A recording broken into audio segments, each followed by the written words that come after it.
they were sort of focusing on the challenge of youth engagement in Jordan with the sustainability development goals, the sustainable development goals, and so the youth groups were the different youth groups and youth organizations are focusing on different sorts of SDGs. So some were focusing on gender, some were focusing on education, some were focusing on climate change.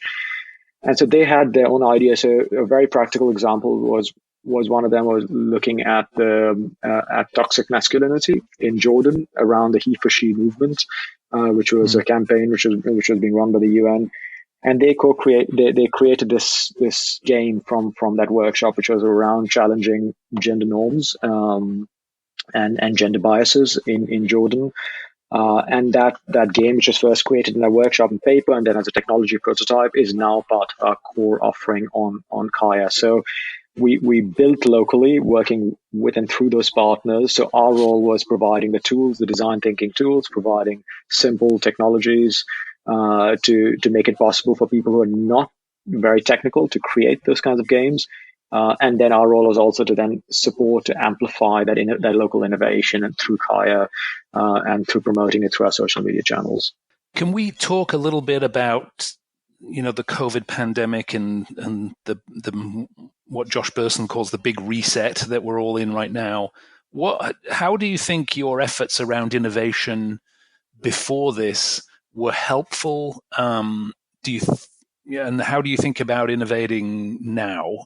So I think one thing which has been very stark from this crisis is that digital learning has been very helpful in, as you said at the start of the podcast, making things accessible, helping people use some of that time to access learning. But what is very clear is that people are missing the human connection.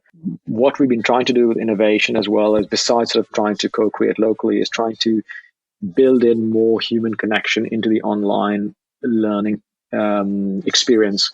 And I think too often people have this sort of false choice between online learning, which is very self-guided, or very engaging face-to-face learning experiences.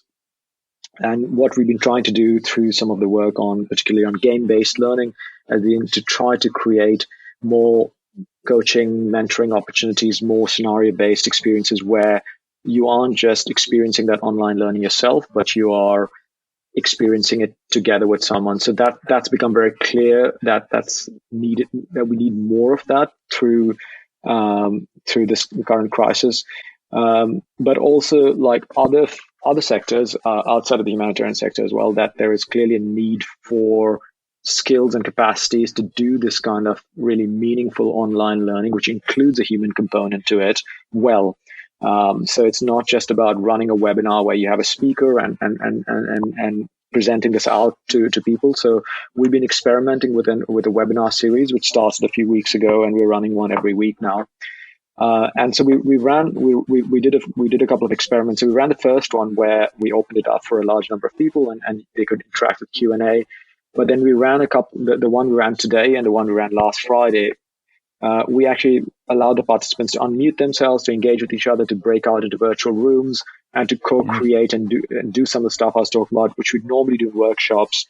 So that's sort of what we've been trying to see is how can we build in some of that human connection, which we've lost now as people have gotten disconnected, and how can we bring that into creating humanitarian learning. So last week's challenge was around how can we come up with solutions to protect frontline responders in this crisis.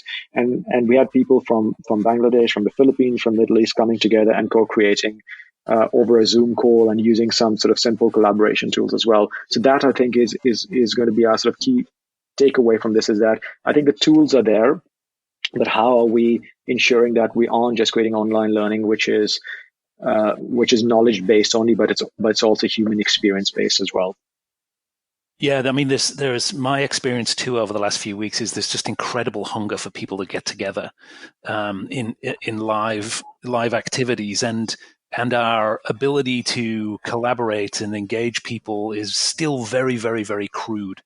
I'm working on a couple of projects around imagining what the future of a conference looks like, and how can you get those elements of serendipity and interactivity in a digital experience. And I think some amazing innovation is going to come out of this. So please keep sharing with us as you learn. I also spoke to Lisa Solomon, who's been a guest on the podcast before. She's at the Stanford D School, and she's doing a lot of really interesting experiments on how you run a truly engaging virtual event. And you have to, she said she'd learned that you have to pay much more attention to the prompts. You probably need to team teach sessions that you would otherwise probably do on your own, and sort of cover all the different ways of interaction. So I think there's going to be amazing innovation coming around how we have live interactive events online. I certainly hope so, because people are hungry for it. Yeah. How can I ask just one last question of you in this section, and that is, how is the pandemic stressing your offerings? And perhaps you can both have a crack at this one. And how do you think they're going to change as a result of that stress?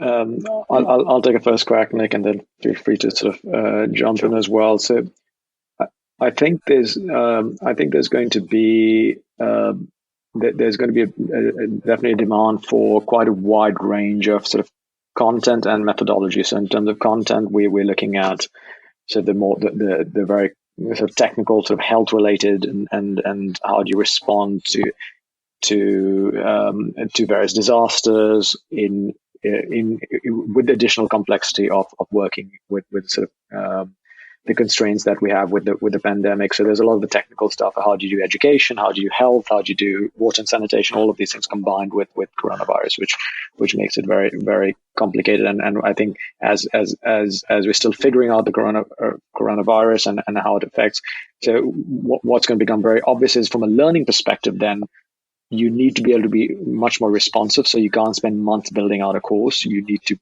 literally find experts who can then immediately have that knowledge or experience or advice be captured in very bite-sized pieces, which can then immediately be shared with the frontline responders. I think the other sort of stress is going to be on then how do you not just have to attend sort of bigger workshops or bigger online events even, but how do you create more mentoring opportunities between, let's say, people who have already gone out, have been responding, let's say, to the pandemic for a few weeks or a few months now. How can we take those valuable experiences and then have that mentoring experience shared, have that experience being shared through a mentoring experience with someone who's just going to go out again. So it doesn't all have to be sort of modules or courses. We have to also think out of the box in terms of how that one-to-one learning is going to happen. Otherwise, people just will not have the time, especially in real time, to invest that time for learning. Yeah. No, I completely agree. I mean, for me as well. I mean, there are two main aspects I think that are, and then I can see are already slightly stressing the system in terms of learning that is being provided. One is quantity of resources, learning resources, and we're getting a lot of requests from organizations now, including from within Save the Children, so all the various country offices, to put all their content now online, regardless. So it's just looking at the quantity of those learning resources that are coming through, and looking then as well at the quality, is saying, well, we need to kind of figure out a way to actually put in place some form of quality assurance that makes sure that we're not just getting random stuff online, but actually things that are going to be useful and relevant to people. I think very much linked to that is understanding the needs and be much more reactive in understanding the needs of the individuals in terms of, and I think it's not just in terms of learning, but it's also in terms of what are their needs more generally. And I think, looking at doing some kind of micro-targeting of learning. So when we know exactly that, for example, in Bangladesh, in this particular area, they're all looking for that type of learning, then we can actually say, okay, you seem to be all looking for that. You seem to be using that, which is great, but maybe not that great. Why don't we suggest you something else that you could look at, maybe something that is a bit better tailored to your context, something that may be also a bit shorter, a bit more engaging, something that provides you with experiential learning, etc. So it's enabling us to really better understand what those needs are, and I think so. I think that the stress will come in terms of actually building a reactive system for learning. Yeah, it's interesting. So I was going to say, the material on your site, you have a very sort of high quality approach to the work you do, even the experimental stuff. That's one of the things that I get from looking at your site and your materials. And so that's interesting on where we set the quality bar in a time when information and insights are incredibly valuable. That's definitely an interesting thing. And then I like this idea of looking for patterns, like who is looking for information and who might be able to provide it. As this thing moves around the world, you can see that would be a really useful service to be watching for those patterns, and then finally the agility to kind of respond to it. What's in the future for your team, Atish? What are you focused on right now? What if anything's keeping you awake at night? So as I sort of mentioned at the start of the call, I'm now focusing on my next adventure, which is sort of looking at how do we make game-based learning, which is trying to make that sort of human experience more part of the learning experience and more accessible to trainers to create those types of learning games. So that's sort of what I'm focusing on next through my startup Gamoteca. So I think that there's been a lot of work which has been done on serious games, on gamification. I'm sure we can have a complete have a longer conversation on that. But that's sort of where I want to focus my energy on, is looking at how do we push the boundaries of what good online learning should be. And I think in terms of a team, I'm looking at how do you bring together quite an interdisciplinary mix of educators, of design thinkers, of learning providers and trainers to really rethink what online learning means, particularly looking at the current context, particularly looking at feedback we've been getting from organizations using online learning and seeing some of the data there. And really trying to strengthen that human offer. So that's what I'll be talking a lot about in the coming months, is how do we strengthen that human offer in the online learning space. That's great, and I will definitely have you back to talk a little bit more of that. And I wish you a lot of luck. It's great to see people thinking about the future and doing new things. We need more of that in this day and age. And I wish you a lot of luck, Atish. I have one question that I ask everybody who comes on the podcast, and so I'm going to ask you as well. Why did you choose to do this line of work? You're a learning geek. What inspired you to do that? Was there a person or an incident or something that set you off in this direction? Yeah, I ended up for various reasons first I was with the Global Fund to fight TB, malaria, and AIDS, which at that time was looking at and how do you make people who are sort of from the health space, so people who work with the three diseases, tuberculosis, malaria, and AIDS, sort of better at doing financing, and people who finance people better at doing health. So that's sort of how I came into the space. And at that time, again, I'd just coming from the private sector.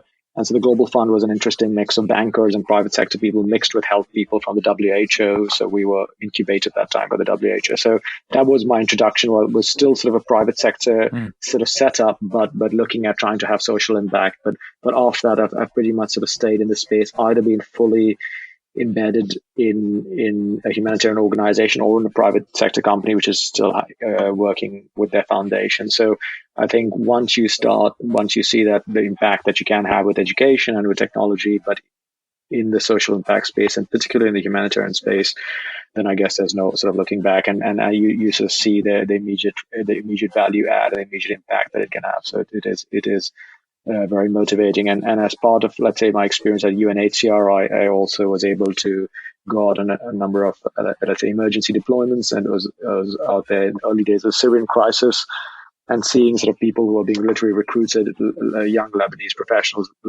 recruited to help UNHCR response. and clearly needed very rapidly some type of training on core principles of humanitarian response, for example, core humanitarian principles, standard safe